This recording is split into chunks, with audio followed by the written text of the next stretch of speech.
And మరి ముఖ్యంగా ఓ పక్క జరుగుతున్న మండలిలో బొత్స సత్యనారాయణ గారు వర్సెస్ అచ్చెన్నాయుడు గారు మాటల యుద్ధం చూస్తున్నాం. అంటే ఆ భాష మనం మాట్లాడలేము. కాస్త ఇబ్బందికరంగానే ఆ వ్యాఖ్యలు ఉన్నాయి. చూసిన వాళ్ళకి అర్థమవుతుంటుంది. ఎలా చూడాలి ఇది? అంటే ఇప్పుడు బయట మాట్లాడేది కాస్త హౌస్ వరకు వచ్చిందనే దురదృష్టం. ఇద్దరు ఉత్తరాంధ్రలో రైవల్స్, పొలిటికల్ రైవల్స్.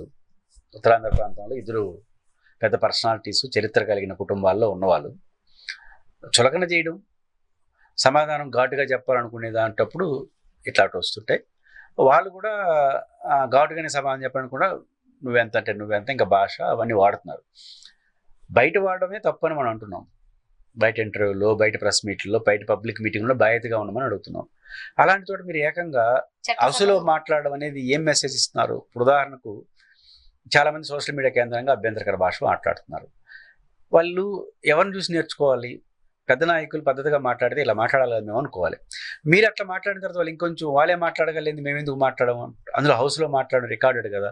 కాబట్టి మీరు ఏ విమర్శలను చేసుకోండి, హేతుబద్ధమైన భాషతో పద్ధతిగా మాట్లాడుకొని మీరు ఏం చేసిన అభ్యంతరం లేదు. అలా కాకుండా ఇలా మాట్లాడితే మిమ్మల్ని చూసి సమాజం రాంగ్గా పోట్ అవుతుంది. ఇది అసహనంతో చేసే వ్యాఖ్యలు తప్ప సహనంతో చేసేది కాదు.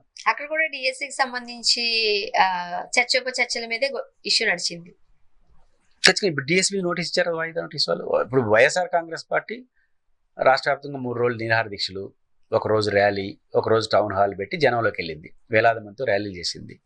ఆడవరకు ఆపరు కదా, హౌస్ని ఉపయోగించుకుంటారు. ఇప్పుడు శాసనమండలి వాళ్ళు ఉన్నారు కాబట్టి దాన్ని ఉపయోగించుకుంటారు. శాసనమండలి జరిగిన రోజులు దీన్ని ఇష్యూ చేస్తారు. మళ్ళీ ఎక్కడ అవుతూ చూడాలి. కాబట్టి శాసనమండలిలో ఈ చర్చ 4 రోజులు జరుగుతుంది. ఎన్ని రోజులు సభ ఉంటే 6 రోజులు జరుగుతుంది. వాళ్ళు ఏమైనా పొరపాటున సిబిఐకి విచారిస్తే అప్పుడు మళ్ళీ లోకేష్ రాజీనామా చేయమని ఎట్లా సిబిఐకి అడిగా ఒప్పుకున్నట్లు లోకేష్ రాజీనామా అడగచ్చు. కానీ ఇష్యూ పొలిటికల్ ఇష్యూగా టర్న్ అవుతూనే ఉంటుంది. అండ్ మరి ముఖ్యంగా అసెంబ్లీలో ఎమ్మెల్యే శ్రవణ్ కుమార్ గారు మాట్లాడిన వ్యాఖ్యలు ఏవైతే ఉన్నాయో అది ఒక్కసారి ఆలోచింపచేసే విధంగా ఉన్నాయి. సాధారణంగా ఒక ప్రాంతం దగ్గర రాజధాని పెడుతున్నారు, లేకపోతే ఒక డెవలప్మెంట్ కంపెనీ వస్తుంది అని అంటే ఆ చుట్టుపక్కల ప్రాంతాలన్నీ కూడా డెవలప్ అవుతాయి. ఓకే, అక్కడ ఒక రకంగా చెప్పాలంటే అభివృద్ధి జరుగుతుంది అని అనుకుంటారు. ఇప్పుడు రాజధాని విషయంలో కూడా అదే జరిగింది. కాకపోతే ప్రస్తుతానికి అమరావతి రాజధాని దగ్గర ఉన్న మౌలిక సదుపాయాలు కూడా ప్రజలకు అందడం లేదు. రోడ్లు సరిగ్గా లేవు, వాటర్ సరిగ్గా లేవంటూ అక్కడ ఉన్న ఇబ్బందులను శ్రవణ్ కుమార్ గారు అసెంబ్లీ వేదికగా చెప్పారు. ఏంటి పరిస్థితి? అంటే అసెంబ్లీ వేదిక మీద చెప్పారంటే క్వశ్చన్ వచ్చింది కాబట్టి చెప్పారు. ఒకటి, రాజధానిలో ఇప్పుడు ఏ వర్క్ జరుగుతా ఉంది? రోడ్లు కొన్ని, అసెంబ్లీ సెక్రటేరియట్, ఇంటీరియర్ సెక్రటేరియట్ ఇవి కడుతున్నారు. డబ్బులన్నీ దానికి పెడుతున్నారు. మిగతా ఇవన్నీ రోడ్లు అవన్నీ మిగతా వైడర్గా చేయాలంటే సిటీతో ముడిపడి ఉంది. ఎప్పుడు నిర్మిస్తారో తెలియదు. కాబట్టి అవి పెండింగ్ పడుతున్నాయి. ఇప్పుడు చంద్రబాబు గారు ఫోకస్ అంతా అక్కడ అసెంబ్లీ సెక్రటేరియట్ ఇవి కట్టే దాని మీద ఉన్నాడు. ఆ పని మీద ఫోకస్ ఉన్నాడు. డబ్బులు ఎంత దాన్ని ఖర్చు పెట్టినప్పుడు ఇప్పుడు ఏ డెవలప్మెంట్ వారు కోరిన ఏ డెవలప్మెంట్ యాక్టివిటీ చేయాలన్నా మనీతో ముడిపడి ఉన్న అంశం, బడ్జెట్తో ముడిపడిన ఆ బడ్జెట్ అంతా ఫోకస్డ్ కార్యాలయాలు, యాక్సెస్ రోడ్లు వీటిపైన ఉన్నారు.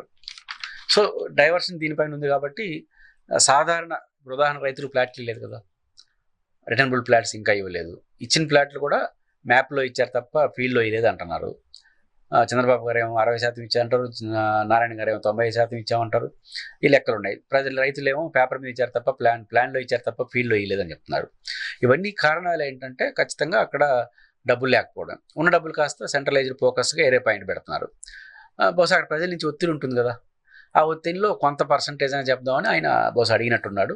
కాకపోతే ప్రశ్న వస్తుంది, అధికార పార్టీ వాళ్ళు అక్కడ డెవలప్మెంట్ గురించి ఆట్లాడి అక్కడ ఏం జరగలేదు కదా అనే మెసేజ్ వెళ్ళడానికి అవకాశం ఉంటుంది. ఆయన అడిగినా అడగకపోయినా అక్కడ జరిగే దానిపైన భిన్నాభిప్రాయాలు ఉన్నాయి కదా, కాబట్టి అది కొనసాగుతుంది. ఇప్పుడు ఎలా అనుకుంటే ఇంకెప్పుడు కంప్లీట్ చేస్తారు? అదంతా చూస్తే అదంతా ఒక విలేజ్ లానే కనిపిస్తుంది. విలేజ్ కదా. ఇప్పుడు కూడా 19 గ్రామాల్లో రాజధాని అంటున్నారు తప్ప సిటీ కాదు కదా. ఇప్పుడు కూడా గ్రామాలే. నేను కూడా చాలా సార్లు ట్రాన్స్పోర్ట్ ఉంటుంది కానీ రాజధాని ట్రాన్స్పోర్ట్ అంటారు దాన్ని. గ్రామాలకి ఎంత ట్రాన్స్పోర్ట్ ఉందో అది ఉన్నాయి. అంటే ఇది గ్రామాల స్థాయి దాట్లా ఇంకా అక్కడక్కడ యాక్సెస్ రోడ్లు అవి చేస్తున్నారు కానీ గ్రామాల స్థాయి దాట్లా.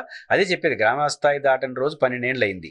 ఇంక ఎన్నేళ్ళు పెట్టాలి, ఎంత ఖర్చు పెట్టాలి, ఎన్ని వేల కోట్ల రూపాయలు, ఎంత అప్పులు తేవాలి? చెప్తున్నారు కదా 100 ఏళ్ళు పడుతుందని. 100 ఏళ్ళు పట్టొచ్చు, హైదరాబాద్ లో 400 సంవత్సరాలు పట్టొచ్చు.